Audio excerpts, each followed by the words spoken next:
Great. Hi, Dev. Really excited to be speaking to you today. As an avid Masterchef fan, I'm almost, being a super fan of yours. I've been watching most of the season, so it's great to be speaking to you. And we want to ask you a few interesting questions on how you got here and what inspires you, etc. So maybe I'll just quickly get to my few questions, and I'll allow you to speak and share some interesting stories with us around on this. So first things first, right? So I read somewhere that you were only about 8 years old when you actually cooked a full meal at home, and specifically for your mother on Mother's Day. And now, is that correct? And if so, how and where did you get the knack of cooking? How did you learn? What actually inspired you to get there, etc.? So just give us some thoughts on that, please. Yeah, that is correct. 8 years old is when I cooked my first ever meal, which was scrambled eggs, some toast. It was like a full breakfast for Mother's Day, and but that wasn't the first time I've actually been in the kitchen. My mom has been encouraging me to get in the kitchen, doing some small tasks such as cutting some veggies, rolling some dough, things like that, since I was very, very young, probably like only 4 or 5 years old. And she did this because she believes that every kid should be independent and should have the skill and should learn how to cook on their own. Because I can guarantee most kids will need that skill in some point of their life. They will need to know how to cook for themselves. So, and I now share that belief as well. So, because of that, my first memory in the kitchen was just doing some small tasks, and slowly that passion built up. I started learning more and more until finally, 8 years old, I was able to cook my own meal all by myself, except for dad just doing some cleaning afterwards. Excellent, excellent. And you spoke about things that you like in cooking and things that you don't. Do you want to elaborate on that? What do you think is the real chore while trying to cook, and what is it that you really look forward to while cooking? Yeah, so cooking is for me, like for the most part, such a fun thing to do. Not only the final product, but the entire process is for the most part really fun. Um, for me, some things that might be more of like a chore. Staying organized sometimes is a little bit hard for me, and staying clean. Even in MasterChef, sometimes there were things all over my bench, and I looked over to the person next to me. They were always so clean. That's not like me. But yeah, for the most part, it's really good. And also the cleaning up at the end, I normally have my parents do that for me, but because I do not like doing that at all. But soon enough, I'll be able to do it myself. Got it. Perfect. That's very interesting. And one of the things that I always wanted to ask you in tracking your journey through the MasterChef season, we always felt that you had something very different from the other competitors. But at the same time, when was it for you that you actually believed that you can go till the semifinals or go really far within the competition? Yeah, so honestly, when I first auditioned for MasterChef, I did not think, like in a million years, that I would make it even into the show. Just because they told us there was 2,000 kids that applied, which Wow. just seems insane all over Australia. And the thought of getting into the top 14 from 2000 just seemed almost impossible. But slowly, as I made it through the second round of audition, then the third round of audition, my like I just got so excited, my confidence started growing. But even then, I did not think I would actually make it to the semifinals. I thought that at least I was there, maybe a couple of rounds, and I'd be eliminated. But I think it was towards the middle of the show when I cooked, when I made a dessert, my chocolate sphere. That's when I really knew that I was genuinely capable of making it far. Just because that is, I made something that I don't normally make. Like I do make desserts, but I'm more of a savory person. And the fact that I made like a chocolate sphere that had chocolate mousse inside with this passion fruit center and then this crunchy sugar twirl just seemed like impossible. And I was so perplexed at the end of the cook that I was able to put that up. So yeah, at that moment was probably the moment when I knew I could do well. Wow, interesting. And I did look at see that episode, but for folks who haven't, right, can you just walk me through some of the most complex techniques that had to be deployed to create that beauty of a desert, and what was the technique that was really complex to you at that point in time? Oh yeah. So it was a whole. I think the hardest part was the assembly of it all. So I Mm-hmm. had to make every element separately. Then I had to dip my passion fruit centers when they were frozen into cocoa butter, which is an ingredient I've never used before. Like I didn't even know I could possibly get my hands on it. And then I had to put it between two frozen pieces of chocolate mousse. And then finally dip that in chocolate, make a sugar twill, make a chocolate soil, all in 75 minutes. And making the elements separately wasn't like it was pretty difficult, but it wasn't something that I haven't done before. But assembling it was definitely really, really difficult. And I really thought I'd mess it up. And when I didn't, I was just so happy, so proud of myself too. Excellent. And I think we all were at that point in time. Great. Now, just sticking to that, are there newer cooking techniques that you're learning? And the ones, are there few where you can say, hey, I've mastered these, and these are the ones that I really need to look at going forward? Yeah, so I think the cooking technique I'm most comfortable with is baking. Like I think like probably 70% of my cooking is baking. I bake a lot of desserts, cakes, tarts, pastries, all that. But I also bake a lot of savory foods. Like I bake salmon, different type of fish, different types of meat, all of that. And I think a newer one that I've just recently started doing is this French cooking technique known as sous vide, which is basically like um, slow cooking things in this bath of water that is regulated. In the temperature is regulated by this machine. That might seem easy that a machine is doing it for you. However, I don't think it really is, just because different meats have very, very different cooking times and very different temperatures. So it's just really hard to remember all of that and how to know when everything is cooked. So far, I'm not an expert with that yet, but hopefully one day I will be.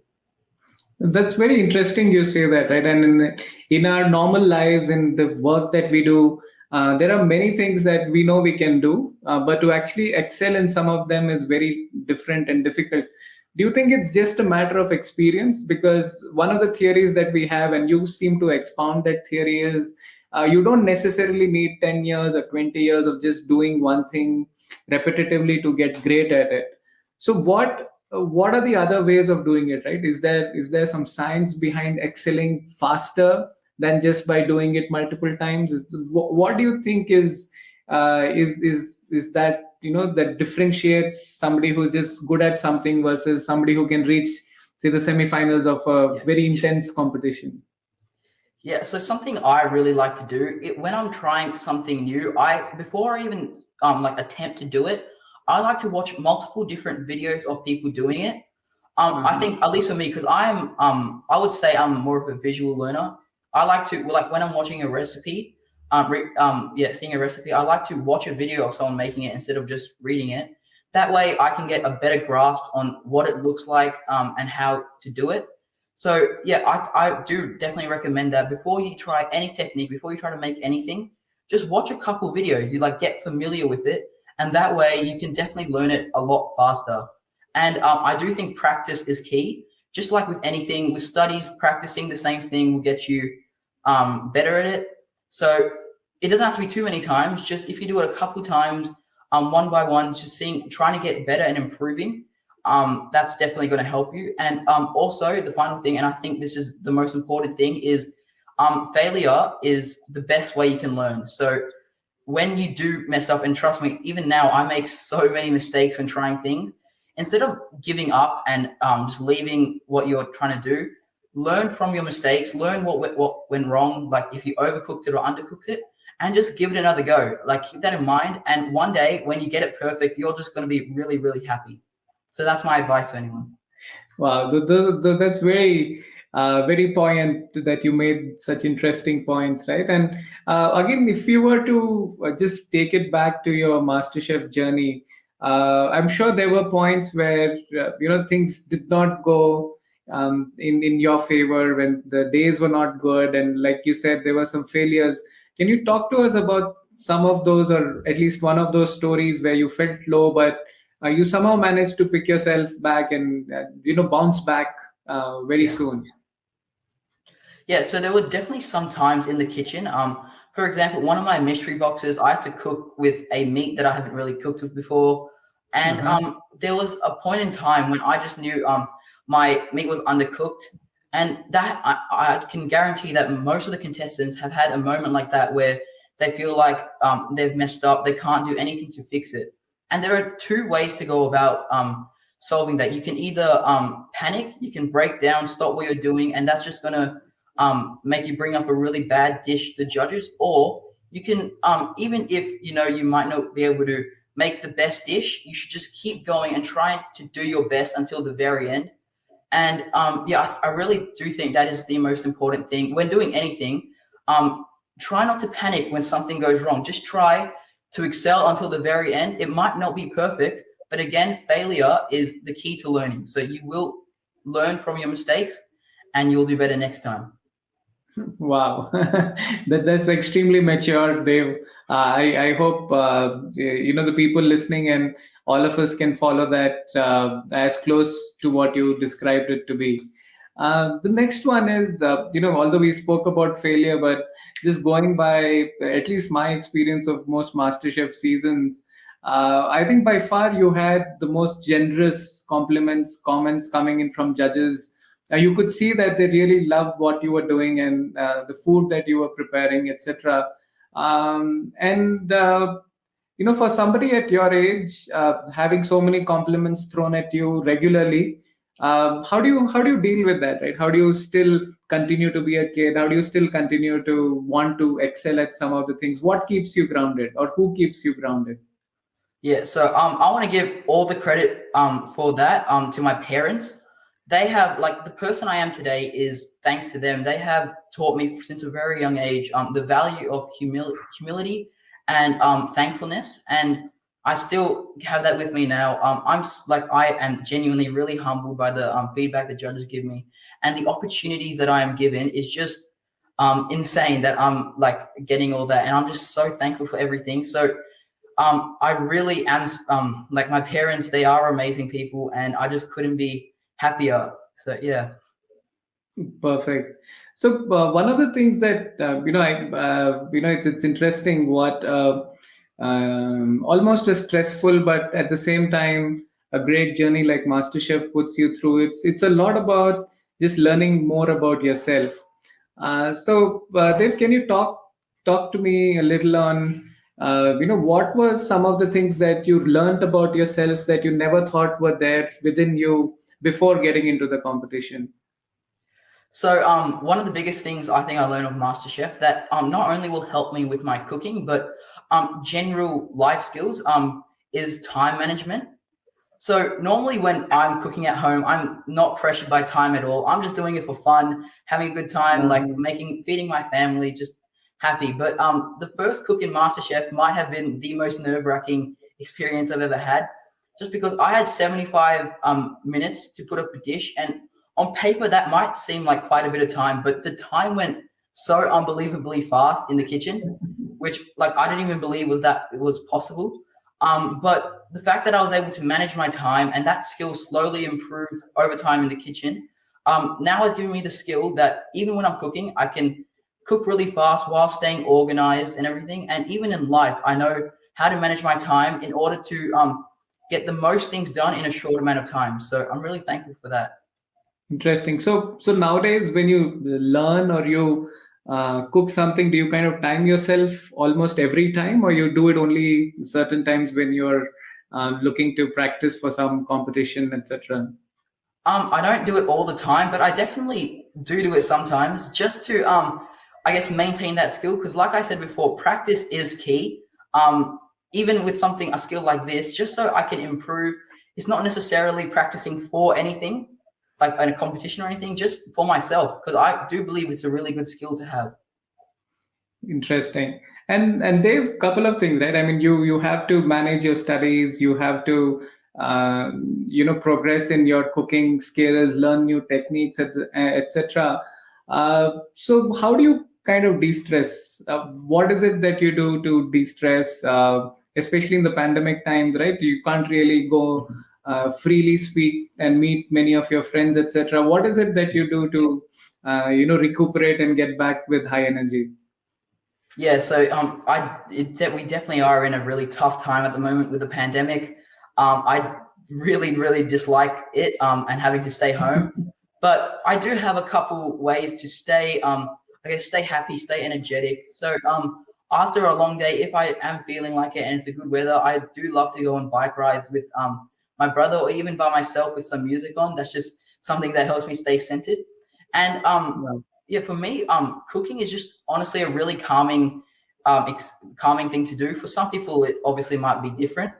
It might be like you have to do it just to feed the family. But for me, I genuinely do enjoy it, and I genuinely think it's a really good way to reduce stress. So sometimes after a really long day at school, I come home, and if I do have time, I can just put some music on, cook something I really want to cook, something that I know I'll enjoy. And yeah, that just helps me stay centered, stay happy. Nice, Dave. And also, I while stalking your Instagram profile, I saw that you're really trying to learn the guitar. Is that something new that you're trying to do, or is it is there just learning music something that you want to enjoy? Yeah, so it's not new. Like I've been learning guitar for a very long time. I think since like maybe I was 5 years old, something like that. Wow. It's been a very long time learning guitar. But it is something that I really love to do. Along with cooking, it is probably like the second most enjoyable thing I find. Like it's also like I forgot to mention before, it is another way to like calm myself if I need to. Helps me stay energetic and it's again trying out new things with guitar. It's just I find it so much fun. Wow, great. So, Dave, one final thing I wanted to ask you is, are there any specific role models you have for cooking or in life, etc.? And do you want to share why you have those role models with us? Yeah, so a chef who I do look up to just because I've been watching this chef since I was very young on TV and like I've just been amazed by him is Heston. He makes some of the most incredible desserts I've ever seen, and I just find it incredible how he incorporates science into his cooking. And Hmm. I know that I don't think I'll be able to cook anything that amazing, but hopefully one day I can because I just find it amazing. But in terms of role model in life, I'm gonna have to say my parents. I mean, they are just such amazing people that I have looked up to for all my life, and if I can even be like half the people they are, I'm just going to be so happy because they are amazing people. Great, Dave. Thank you so much. So I have few rapid fire questions for you because I just want to think through and get these answers for myself. What is your favorite dish that you like to eat? Leave alone what you want to cook. Um, I think I have two of these because and they're both dishes that my parents make, but they are my ultimate comfort foods of all time. So my mum makes this really good litti mutton. So litti is a very traditional Bihari dish, which is where they're from, and it is just so amazing. I always tend to eat like so much when I'm eating that, which isn't always the greatest thing, but it tastes so good. And the second one is something my dad makes. He makes this chicken curry. It's his own like family recipe, but it's just like so hard to describe how good it is. And he always serves it with pilau, which is like flavored rice. And yeah, it's like in our house, it's now called. We've named it chicken pilau chicken. Sorry. It's just so good. Perfect. So one last question. So if you were not a chef, Dave, and now obviously you're on that path, what would you have been? Um, my favorite subject in school are math and science. So if I'm not going to be a chef, then I do think I'll do something in that field, in that area. So maybe something like biotech. I don't know, something like that, because I do find science really interesting. Wow, great, Dev. So I think you have multiple options and places where you will definitely excel. We look forward to watching you as you go about, being great at multiple things that you're doing.